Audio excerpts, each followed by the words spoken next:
Dening Trisnatun Abuyafi Rana Atmaja. Guru besut jiwa ngasah rasa nuntun siswa nuju cahya.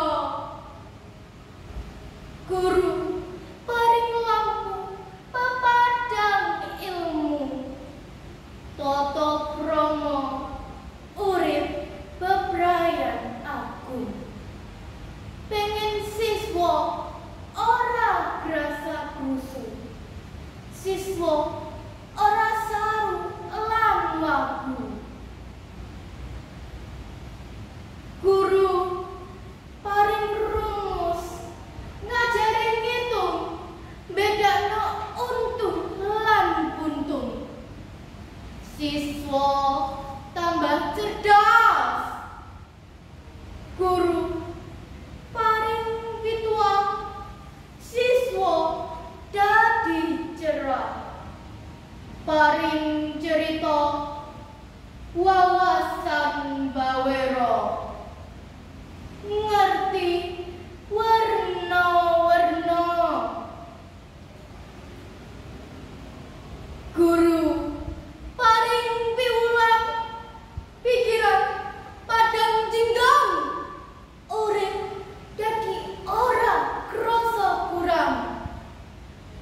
Laku jantraning dunya kabeh cetha, weruh ijo ireng lan abang. Guru matur nuwun, sampun tinuntun, sampun dipun mombo, sampun dipun bimbing. Guru pancen eman tansah paring katresnan, senajan jaman gonjang-ganjing tetep ayem tentrem nalika ilmu wis manjing. Ilang sedaya pembing. Guru pengin para siswa sedaya tansah sinau, dados tiyang ingkang pinter, bener lan bener.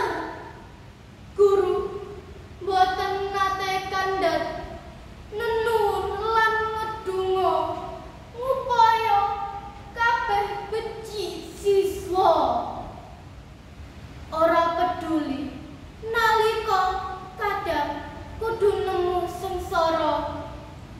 Guru tetep ora sambat ngaruh ora. Mulang gegulang siswa, lahir batin jiwa raga